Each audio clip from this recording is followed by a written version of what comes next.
So here we have our next project bike. It's a Triumph Tiger 800. It's on a 12 plate, so it's it's an older version, or an early version. It's done 30,000 miles on it. It's got a service history, which is good, but we've got this starting issue. That's one of the reasons why we could buy it so cheap. So let's take a look at what the problem is first off. So one of the reasons why we bought this bike is that we've got a few problems with it, and I'm hoping that I can cure this. One of them is the starting issue. So let's take a look at what it does when we first turn the key. Bear in mind, this battery's been on charge for 2 days now. So ignition comes on as normal. Got the pump running. Hit the starter with the clutch in. That to me sounds like a flat battery, but it's not. Check the voltage, we've checked the drop. Like I say, it's been on charge for a while, so it's some other problem. So we're going to be taking a look at the starter motor and the electrics first, checking things like lives and earths, and going through all the system step by step in the hope to identify what it is before we start taking the bike to pieces. So first thing we'll check is obviously the voltage. Let's see what we've got on there in the off position.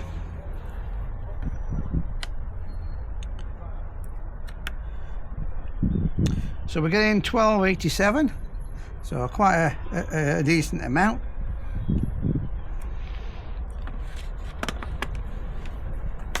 But what we might have some problems with the terminal, so we'll take these off, give them a clean. We'll then check around and we'll look for the earth, find where the earth is, and also give that a clean.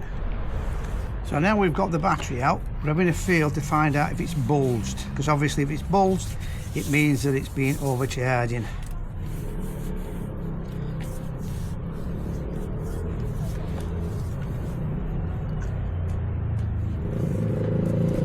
Just checking.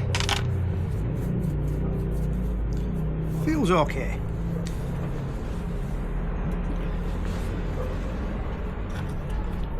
So we'll give the connections a bit of a clean up.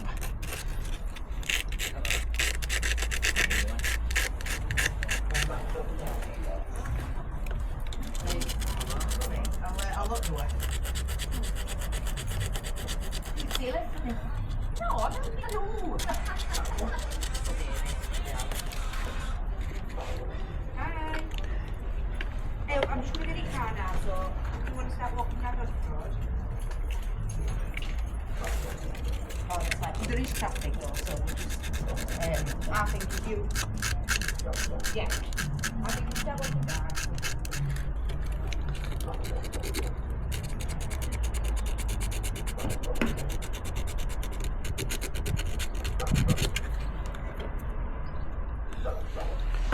So now we know that them two are clear, we can then look at where the wiring goes down to and have a look, see if there's anything else that could be interfering with this starting.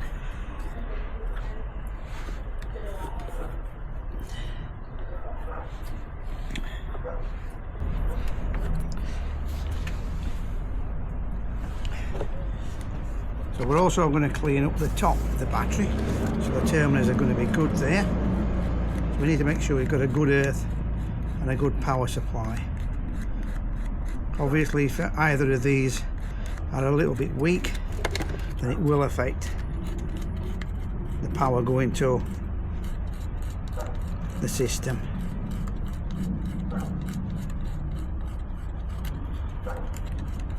So they look nice and clean now, so we should just reinstall this.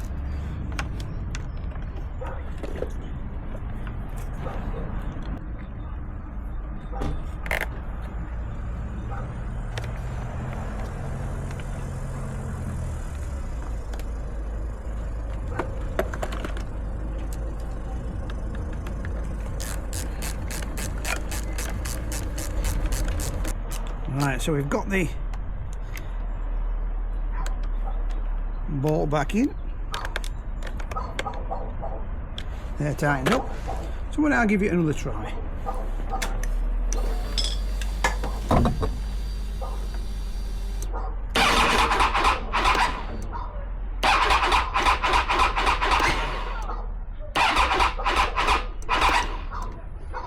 Again, it just feels like it's a dead battery.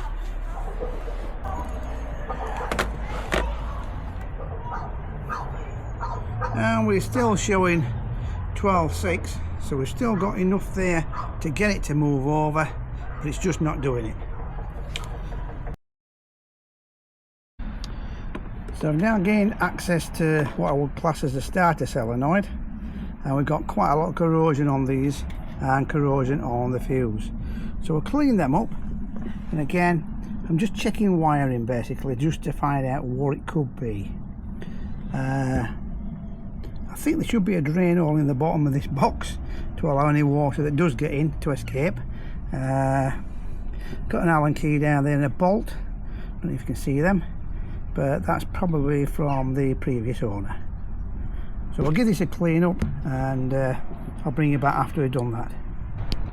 So we've cleaned up all the terminals. That one should now get a good contact. We've cleaned up the fuse. It's a 30 amp. So all we're going to be doing is reinstalling this.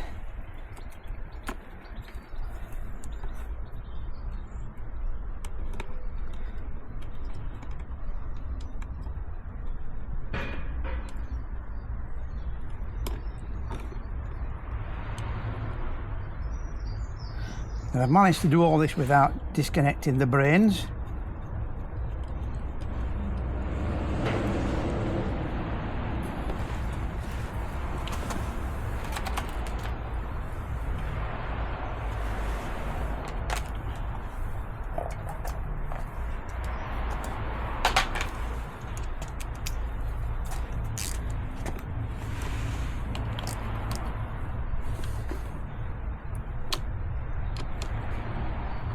They're nice and tight. We've got this cover on here. It's a little bit dirty, so we'll give that a little bit of a clean.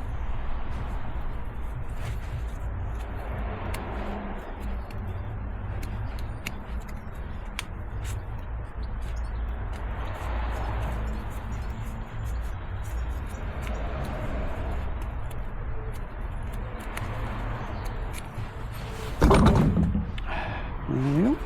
So this cover goes on the top.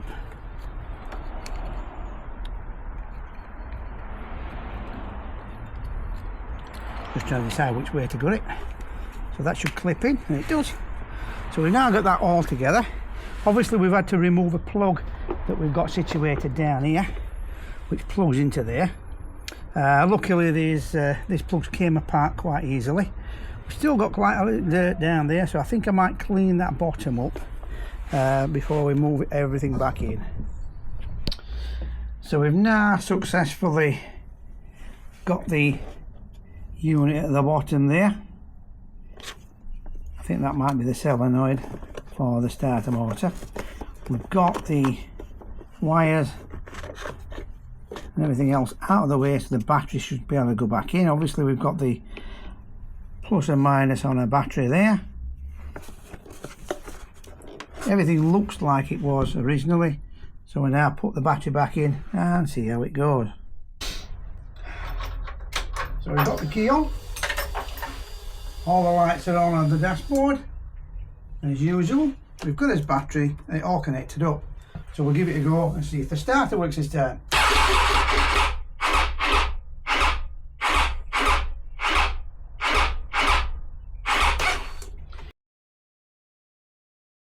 So the bolt what I'm wanting to check now is just located here, just alongside the screwdriver. That's the top of the motor, and that's the bolt that goes to the motor to power it up. Obviously we'll use the motor as the earth, so we need to check that one next. If we're not getting sufficient power there, or we've got a bad connection, then obviously that could be the culprit. So the next thing to do is remove this cylinder, try and get in there, but beforehand obviously we're going to disconnect the power. So by moving that out of the way for the rear shock, it now gives better access to that. So we're going to try and get into there and have a look at what that one's like. I've managed to get a ratchet spanner on there. That's an 8mm. It's one of them where it's too slack to move by the spanner, but possibly too tight to move by your fingers. Now we know that that one there goes all the way up here. We've cleaned that one off, so we know that that's good, and all I'm doing is feeding through, just checking wires as I go, just to make sure that there's nothing really that can go wrong with that first bit or interrupt that first bit of the system. So we managed to get the terminal off, and on this one again what's happened is the bolts not being correctly positioned over this bracket, so we've got some corrosion on the back of there and a little bit there, so we'll clean them two up. And again, what we'll do is, once we've cleaned it all up, might put a bit of electrical grease on before we install it back in, and obviously we'll put the bolt back on as it should be. That way it should keep it nice and clear, shouldn't get much corrosion from where. So at the moment I'm just cleaning up the terminal that's coming off the starter motor, so obviously we get a good contact there as well. So as long as we've got good contact between them two, we know we're going to have a positive current running through that. So let's just fiddle a bit and put everything back on again. So as you can probably see now, we've got the bolt on, the clip, the lug if you like, and we've also got the boot on where it should be. So hopefully now we won't get any ingress of water or dirt in that area. So we know that that's good. So we'll move back up top and continue up there. We'll give it another try and see what happens this time.